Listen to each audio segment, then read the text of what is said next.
Assalamualaikum warahmatullahi wabarakatuh.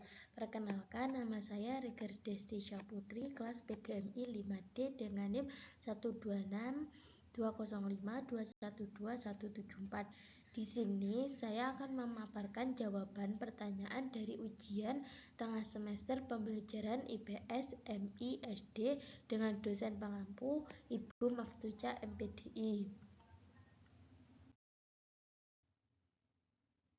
Pertanyaan yang pertama, apa yang dimaksud dengan ilmu pengetahuan sosial dan mengapa IPS penting dalam kurikulum dasar?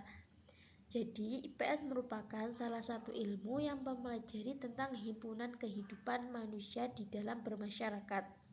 IPS merupakan suatu program pembelajaran atau mata pembelajaran yang mempelajari kehidupan sosial yang mengkaji bidang ilmu-ilmu sosial yang berupa ilmu sejarah, ilmu geografi, ilmu ekonomi, dan ilmu sosiologi.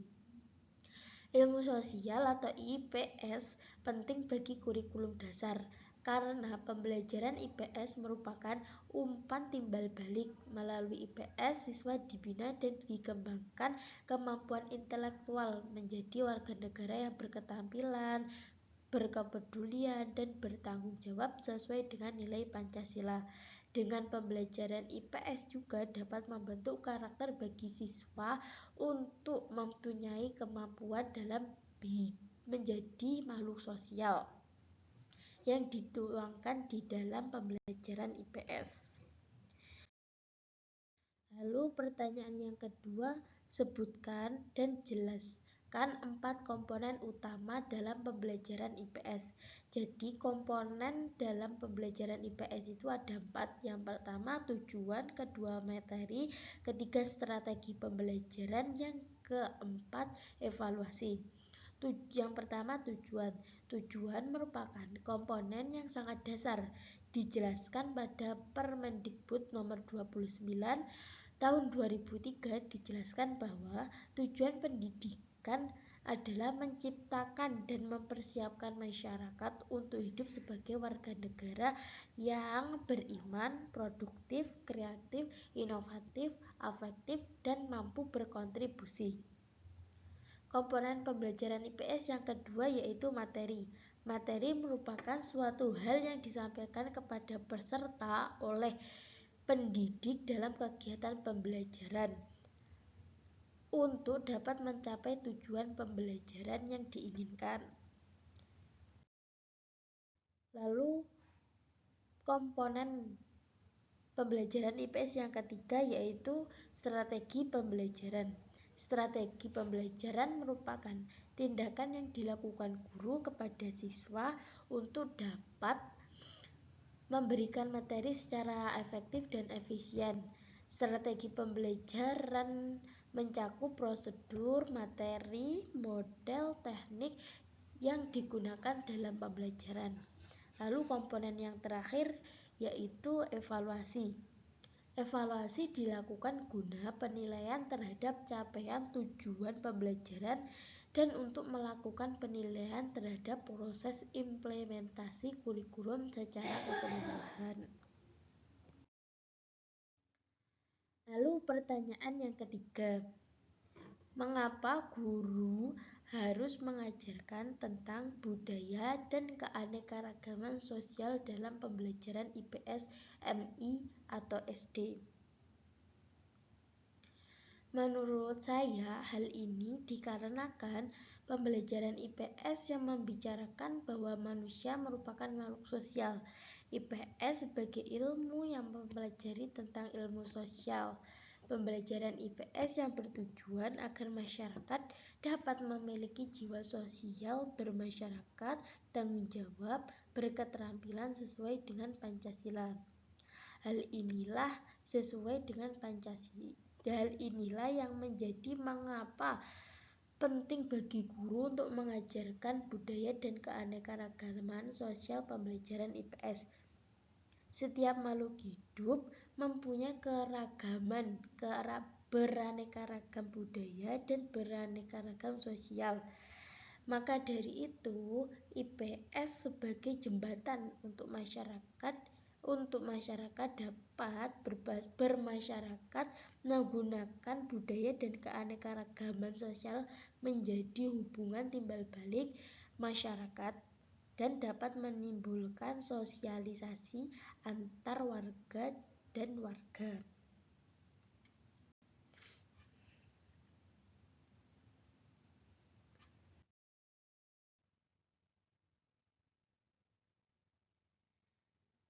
Lalu pertanyaan yang keempat, bagaimana berita dan media sosial dapat mempengaruhi pandangan masyarakat tentang isu-isu sosial dan politik? Di era digital yang sangat pesat ini, kita sebagai warga negara yang baik dapat mengakses, menyampaikan informasi melalui media. Kecepatan dan kemudahan dalam mengakses media sosial ini merupakan celah bagi masyarakat untuk menerima berita dan media sosial dengan cepat. Dalam kecepatan ini biasanya masyarakat langsung menerima berita tersebut dengan mentah-mentah, tidak mencari kebenaran yang ada. Tanpa berpikir masyarakat akan saling bertukar informasi yang belum jelas kebenarannya. Kurangnya ilmu dalam penggunaan media sosial inilah yang menyebabkan pengaruh pandangan masyarakat tentang isu-isu yang beredar dan berita-berita yang belum tahu kebenarannya.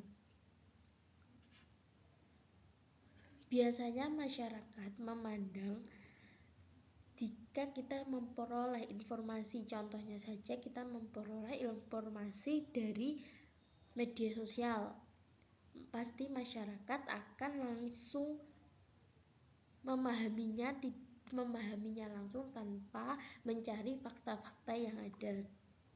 Contohnya saja yang baru-baru terjadi ini, isu sosial yang terjadi di Palestina. Banyak masyarakat yang sebenarnya belum tahu kejelasan bagaimana peristiwa itu terjadi. Namun banyak masyarakat, banyak warga yang ikut berkomentar tanpa memikirkan apa yang terjadi sebenarnya. Berkomentar menurut pendapatnya mereka sendiri, dan ini merupakan akan mengubah cara pandang manusia lain dari apa yang mereka berikan kepada khalayak. Namun banyak juga masyarakat yang memperoleh berita tersebut dan menyebarkan tanpa melihat fakta yang ada. Nah, inilah yang menyebabkan pola pandang masyarakat terhadap isu-isu dengan mudah berubah. Masyarakat akan berpikir bahwa apa yang informasi atau berita yang mereka terima itu adalah kejadian yang real, atau yaitu kejadiannya tidak bagaimana benarnya.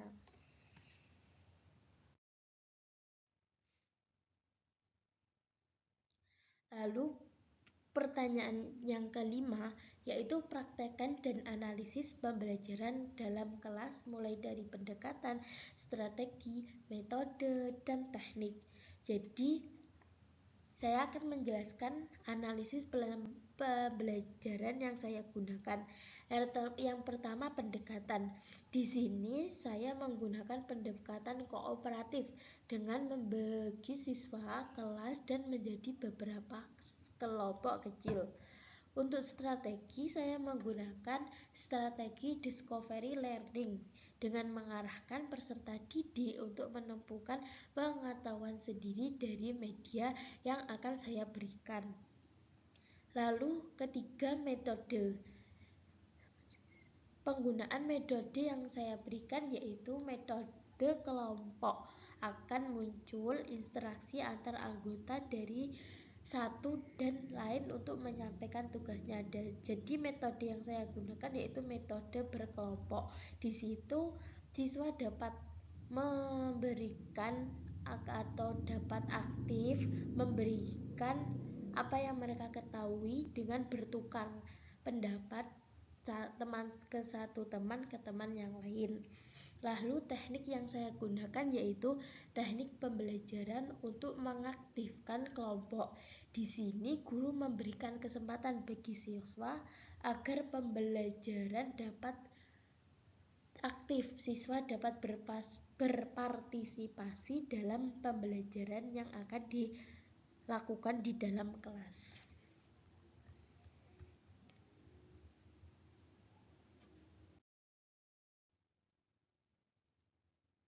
Baik, di sini saya akan mempraktekkan bagaimana pendekatan, strategi, model, dan teknik. Yang pertama adalah pendekatan. Di sini saya menggunakan pendekatan yang berupa baik, saya akan mempraktekkan pembelajaran di kelas. Assalamualaikum warahmatullahi wabarakatuh. Jadi, pembelajaran kali ini kita akan mempelajari tentang sosial dan kita akan mempelajari tentang penampakan alam yang ada di bumi. Jadi pertama-tama saya akan membagi beberapa kelompok untuk memudahkan kita dalam pembelajaran. Selesai saya membagi kelompok, saya akan memperkenalkan media yang saya gunakan, yaitu saya menggunakan media sebagai strategi yang saya gunakan, yaitu media video edukatif. Jadi saya akan menampilkan bagaimana terjadinya penampakan alam yang ada di lingkungan sekitar kita.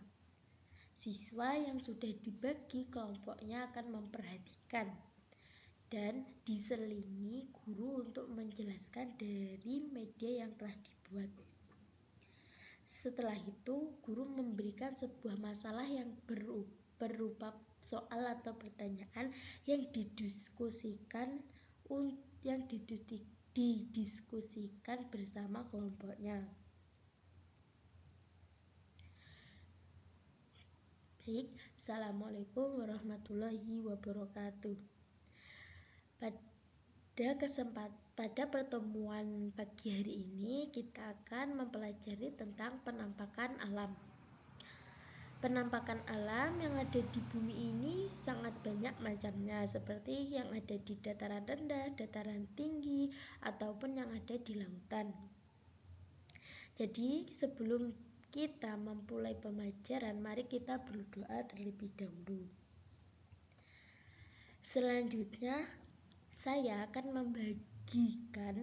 membagi beberapa kelompok agar kalian mudah dalam pembelajaran IPS. Setelah itu, kalian perhatikan video edukatif yang telah